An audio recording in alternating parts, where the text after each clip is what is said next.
Viewers, मैंने last videos में आपको सिंपल इंटरेस्ट के बारे में बताया था। आज मैं देखो आपको कंपाउंड इंटरेस्ट के बारे में बताऊंगी।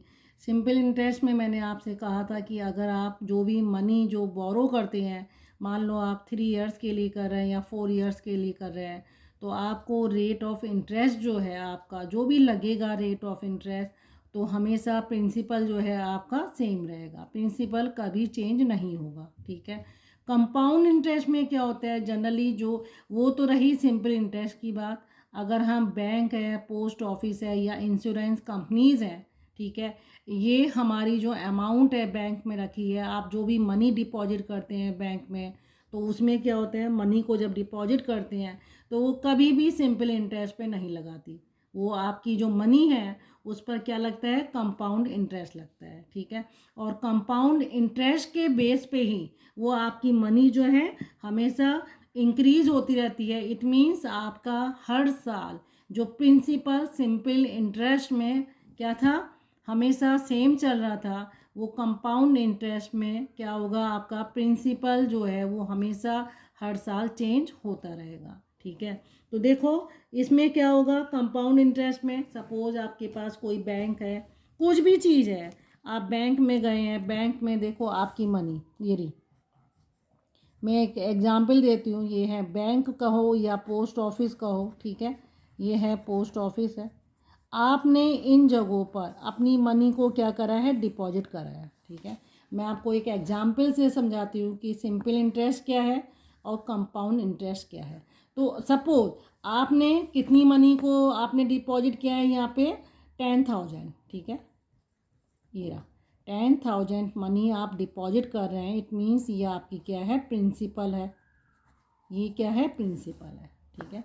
तो बैंक आपको ये 10,000 जो आपकी प्रिंसिपल अमाउंट है, ठीक है, ये प्रिंसिपल जो डिपॉजिट हो रहा है उस पर आपको हर साल ब्याज भी दे रहा है, जिसे आप इंटरेस्ट बोलते हैं। तो रेट ऑफ इंटरेस्ट आपका कितना है, मान लो 5% है। ठीक है। Rate of interest 5% per annum लिखा रहता है, पर एनम। एनम का मतलब है हर साल वो आपको 5% का इंटरेस्ट देगा। ठीक है। ये रेट ऑफ इंटरेस्ट होता है। ठीक है। और मान लो अब देखो ये अमाउंट जो है आपकी यहाँ पे क्या है, डिपॉजिट है। अब मैं यहाँ देखो आपको सिंपल इंटरेस्ट से बता रही हूँ, ये रहा सिंपल इंटरेस्ट यहाँ पे, और यहाँ इस साइड में आपको बताती हूँ कंपाउंड इंटरेस्ट। ठीक है। अब देखो दोनों में देखना, अंतर देखते जाना आप कि दोनों में अंतर क्या दिखाई दे रहा है। सिंपल इंटरेस्ट जब मैं आपको निकालती हूँ सिंपल इंटरेस्ट, तो देखो सिंपल इंटरेस्ट का फार्मूला आपको पता ही है, simple interest equal to PRT। ठीक है। अपॉन 100 है। तो एक साल बाद, ठीक है, ये एक साल की बात कर रहा है, तो आप यहाँ पे लिखो, देखो फर्स्ट ईयर, ये रहा फर्स्ट ईयर की बात हो रही है। तो फर्स्ट ईयर में अमाउंट आपकी कितनी होगी, ये आपकी 10,000 है, इंटू 5 इंटू 1 है, अपॉन 100। 2 जीरोस के कट जाएंगे, ये 100 है, 5 करोगे तो ये आपकी आ गई 500। ठीक है। अब ये तो आपका क्या रहा, फर्स्ट ईयर के लिए इंटरेस्ट रहा। तो आपकी एक साल बाद जो आपकी अमाउंट होगी, ठीक है, वो कितनी है, 10,000 है। सॉरी, ये रही, ये आपकी कितनी है, 10,000। तो ये अमाउंट आपकी एक साल बाद कितनी हो जाएगी, 10,500। ओके, ये आपके इतने रुपए हो जाएंगे।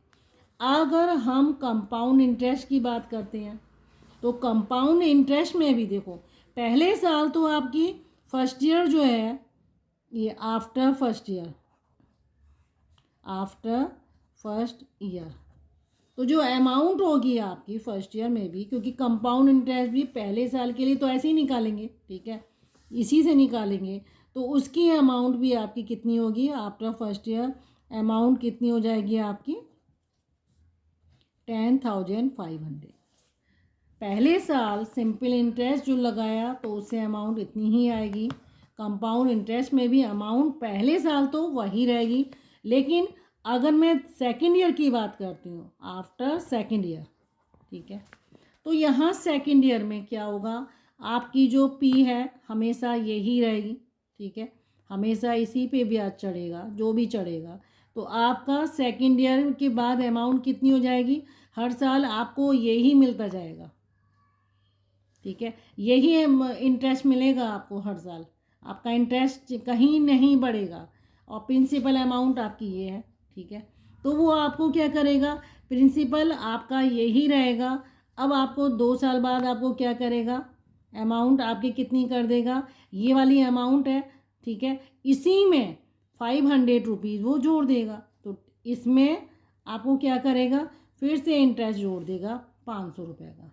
ये 500 रुपये जब जुड़ जाएंगे तो आपकी अमाउंट कितनी हो जाएगी 2 साल बाद, ये आपकी हो जाएगी 11,000, 11,000 हो गई, ठीक है। ये सिंपल इंटरेस्ट की बात हो रही है, ठीक है।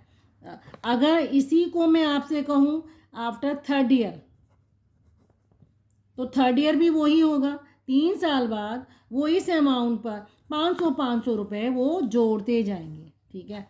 तो अब ये अमाउंट 3 साल बाद कितनी हो जाएगी, 11,500 हो जाएगी, ठीक है। फोर्थ ईयर में कितनी हो जाएगी, 4 साल बाद हमारी अमाउंट कितनी हो जाएगी, 12,000 हो जाएगी, ठीक है। तो ये अमाउंट मेरी किस बेस पर चल रही है, सिंपल इंटरेस्ट के बेस पर, जहाँ प्रिंसिपल मेरा वही है, कोई चेंज नहीं है, हर बार मैं 500 रुपये ऐड करती जा रही हूँ, ठीक है। पहले साल मेरी इतनी हुई तो इसमें मैंने 500 ऐड कर दिए, दोबारा भी मैंने इसमें ऐड कर दिए, तीसरी बार भी मैंने, इसी में प्रिंसिपल मेरा सेम है, बस इंटरेस्ट मेरा पहले 500 था, 2 साल बाद 500 दो मिल जाएंगे, 3 साल बाद वही मिलेगा, 500 का होगा।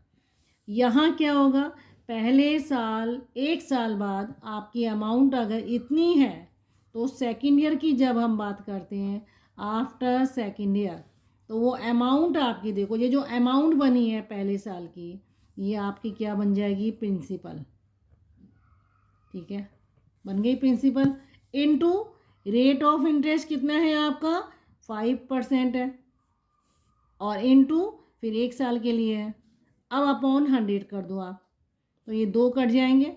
अब 5 से आप इसको मल्टीप्लाई करो, 5 5 जा 25 और 5 बन जा 5, तो 525 रुपीज़ का आपको जो इंटरेस्ट मिला है, इसमें आप कितनी अमाउंट ऐड कर दोगे, ये वाली, क्योंकि ये आपका क्या बन गया, अब सेकेंड ईयर के लिए प्रिंसिपल बन गया। तो इसमें आप 10,500 में आप ऐड करो, तो आपका हो जाएगा 11,000, ठीक है, और ये आपका हो जाएगा 25। तो देखो इस अमाउंट को आप कंपेयर करो, यहाँ आपकी सेकेंड ईयर के बाद 11,000 थी, और यहाँ सेकेंड ईयर के बाद कितनी रुपीज़ हो रही है कंपाउंड इंटरेस्ट में, 11,025 रुपीज़। थर्ड ईयर की बात करते हैं, देखो तो थर्ड ईयर में क्या होगा यहाँ पे, अब ये आपका प्रिंसिपल हो जाएगा थर्ड ईयर के लिए, ये प्रिंसिपल है आपका। तो आप क्या करोगे, 11,025 इंटू 5 रेट ऑफ इंटरेस्ट है, इंटू 1 ईयर अपॉन 100, ठीक है। आप चाहें तो इससे काट सकते हो या डायरेक्ट आप इसको मल्टीप्लाई कर लो, ठीक है। 5 5 जा 25, 2 कैरी ओवर, 5 2 जा 10, देन 12 हो गया आपका, 5 बन जा 5, 5 बन जा 5, 2 जीरो लगा दो, ये आ जाएगा, इतना आ जाएगा, ठीक है। इसको आप इसमें ऐड कर दो तो आपकी अमाउंट कितनी हो जाएगी, ये अमाउंट कितनी हो जाएगी, इसमें ऐड करोगे कौन सी वाली, ये वाली, क्योंकि ये आपकी प्रिंसिपल बनी है। ये अमाउंट जब आप करोगे तो 25 तो डेसिमल के बाद रहेगा, ठीक है। 1 और 5 6, 2 और 5 7, देन 0 और 5 5 है, और ये 11, तो 11,576 ये अमाउंट आपकी आ गई थर्ड ईयर के लिए, ठीक है। आई बात समझ में, तो ये अमाउंट आपकी थर्ड ईयर में है। अगर आप सिंपल इंटरेस्ट की बात कर रहे हो तो सिंपल इंटरेस्ट में इतनी है, ठीक है, और वही अमाउंट जो आपकी प्रिंसिपल 10,000 है वो आपकी अब यहाँ 3 साल बाद आपको इतनी मिलेगी डिपॉजिट जब आप कर रहे हैं, अगर सिंपल इंटरेस्ट पे है। और उसी अमाउंट पे अगर कंपाउंड इंटरेस्ट लग रहा है तो आपकी वो amount 11,576, it means simple interest में वो 500 हर साल जुड़ते जाएंगे, और कंपाउंड इंटरेस्ट में जो फर्स्ट ईयर होगा उसकी जो अमाउंट होगी वो सेकेंड ईयर के लिए क्या बन जाएगी, प्रिंसिपल बन जाएगी। थर्ड ईयर के लिए क्या होगा, जो सेकेंड ईयर में अमाउंट है वो थर्ड ईयर की प्रिंसिपल बन जाएगी। इस तरीके से कंपाउंड इंटरेस्ट में प्रिंसिपल हर साल चेंज होगा और सिंपल इंटरेस्ट में प्रिंसिपल कांस्टेंट रहेगा। ठीक है, तो आप इसमें लिख सकते हैं सिंपल इंटरेस्ट में प्रिंसिपल कांस्टेंट रहेगा। ठीक है, और यहाँ प्रिंसिपल क्या होगा,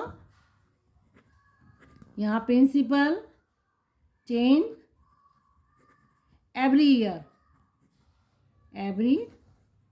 ईयर, हर साल यहाँ प्रिंसिपल चेंज होना है कंपाउंड इंटरेस्ट में, और सिंपल इंटरेस्ट में प्रिंसिपल आपका जितनी डिपॉजिट है उतना ही रहेगा।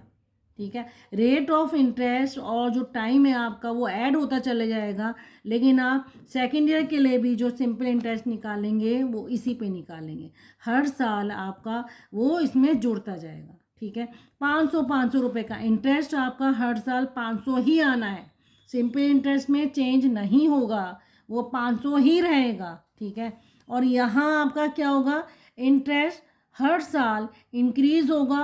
क्यों होगा, क्योंकि आपकी जो प्रिंसिपल है, सेकेंड ईयर जो प्रिंसिपल है या ठीक है, तो वो वहाँ अमाउंट बनेगी, उससे सेकेंड ईयर में जो अमाउंट बनेगी वो थर्ड ईयर के लिए प्रिंसिपल का काम करेगी। तो पहली वाली जो अमाउंट आपकी बनेगी वो नेक्स्ट ईयर के लिए प्रिंसिपल बनती जाएगी। इस तरीके से कंपाउंड इंटरेस्ट में प्रिंसिपल चेंज होगा और सिंपल इंटरेस्ट में प्रिंसिपल चेंज नहीं होगा। ओके।